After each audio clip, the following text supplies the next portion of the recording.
like, if you're a basketball fan, you grow up a fan, like, you love the Celtics. Well, maybe I guess you could hate them, but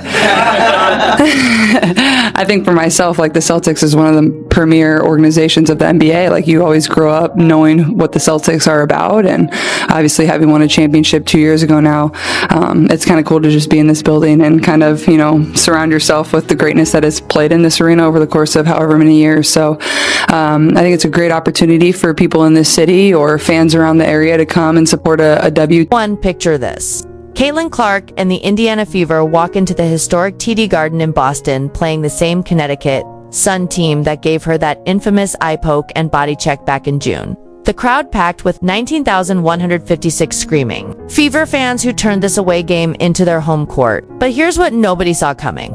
Clark was about to shatter not one, not two, but 3 WNBA records in a single night while outscoring the entire Connecticut Sun in the final 5 minutes. What happened next will give you chills. If you support Caitlin and the Fever, then comment, "I've got the fever. Let's go." I know their game last year had great attendance and great energy, so I'm expecting the same tonight. But for myself, like, you don't take these opportunities for granted. Like, it's always fun to go to a new arena and a new place and enjoy it, and I, you know, expect the same here tonight. The last time these two teams met, Jacy Sheldon's eye poke and Marina Mabrey's body check on Clark made headlines for all the wrong reasons. June 17th wasn't just another game. It was a masterclass in dirty basketball that left fans absolutely furious. The officials let the physical play spiral out of control. Multiple scuffles broke out. Players got ejected. And Clark, she took a beating that had the entire basketball world talking about player safety. Quarter we go. They're trailing by 10. Keep an eye on her and Jacy Sheldon. Clark trying to back her down. Here is it. Clark is okay. Sheldon, that was Clark, hitting her in the face. Clark is upset about that. Then everybody's upset about that. Marina Mabrey comes in. She decks Clark, tempers flaring on both sides. Fast forward to TD Garden, and you can feel the tension crackling through the air. This isn't just another regular season matchup anymore. This is personal. Clark walks into that historic arena knowing exactly what happened last time they faced the Sun. She remembers every cheap shot, every dirty play, every moment when the refs looked the other way. But here's where it gets interesting. Something feels completely different about this Fever team. Announcers here are saying, of course, Marina Mabrey is going to get ejected because that was unwarranted. She literally came out of nowhere and chucked Caitlin Clark. There should be a flagrant one, of course, on Jacy Sheldon because she swiped her and hit her in the eyeball. Whether it is intentional or not, you can still have a flagrant a flagrant foul called on you, whether you are trying to intentionally hurt somebody or not.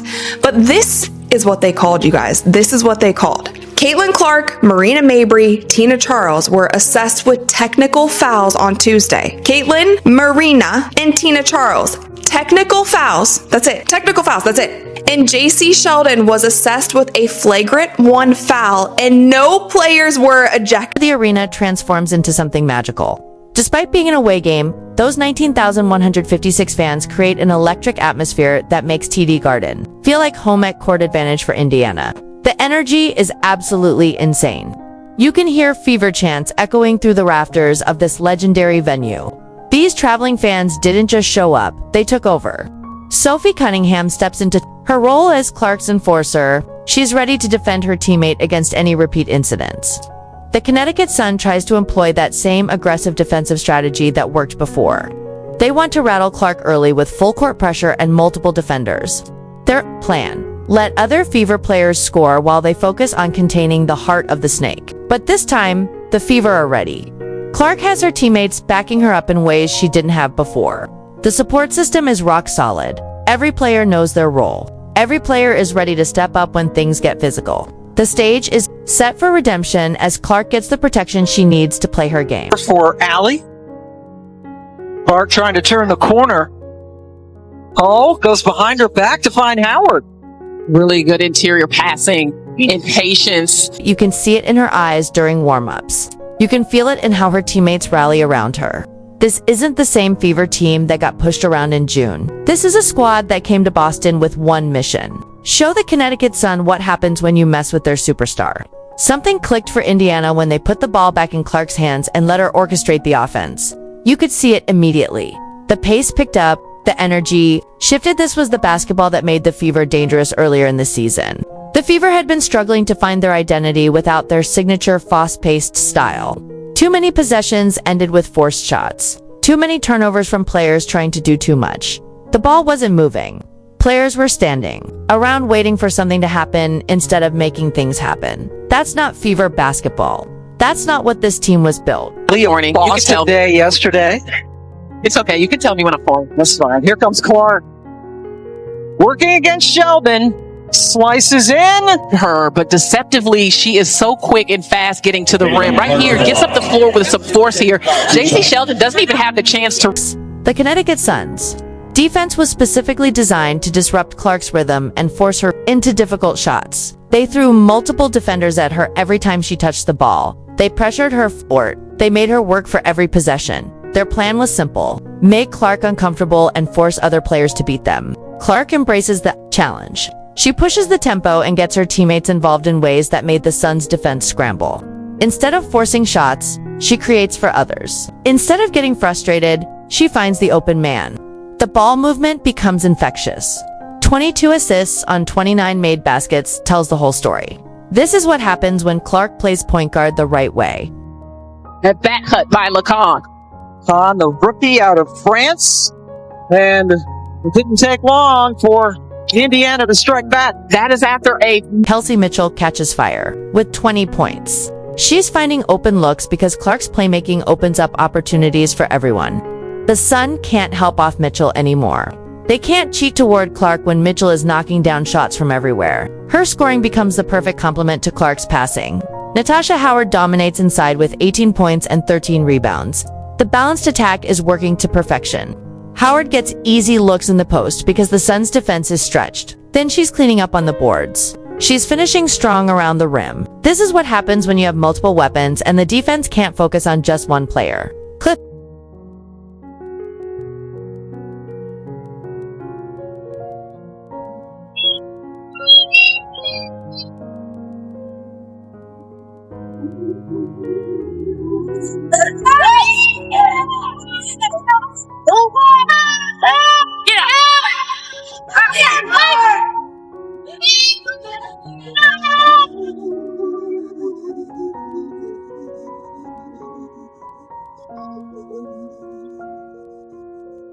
Sophie Cunningham provides crucial energy off the bench. She hits key shots when the team needs them most. Her three-point shooting keeps the Sun honest. Her defense creates extra possessions. She's the spark plug that keeps the energy high even when the starters need a breather. opportunity on the old glass.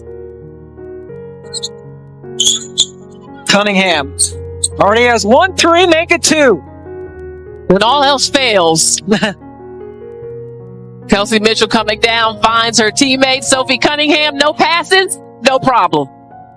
Even Aaliyah Boston contributes with assists and rebounds despite struggling with her shot.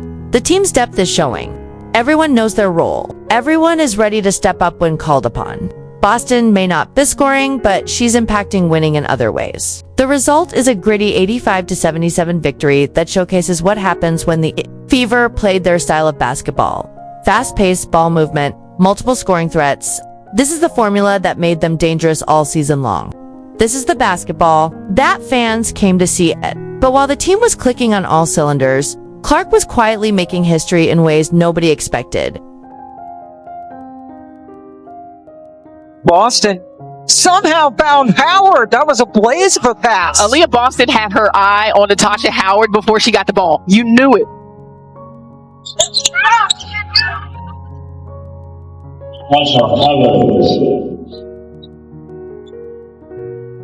Everyone was focused on the team's performance. Clark was silently chasing 3 different WNBA records. The numbers were building up quietly in the background. Every assist, every three-pointer, every game with 5 or more assists. Nobody in the arena realized they were watching history unfold right in front of them. The stat sheet tells an interesting story. Clark's shooting numbers looked rough on paper. She went just 4 of 14 from the field, 1 of 7 from three-point range. Those are the kind of numbers that usually mean a bad night for a superstar. But here's where it gets interesting. Clark's overall impact was historic in ways. That had nothing to do with her shooting percentage. Sheldon is going to keep the pressure on Clark. You see Tina Charles with the responsibility of guarding Aaliyah Boston. High hedge on the ball screen on Clark. Inside perfectly. One thing you know about Tina Charles, she has every shot in her arsenal. Now Sheldon, the height disadvantage against Howard. Yeah, good record.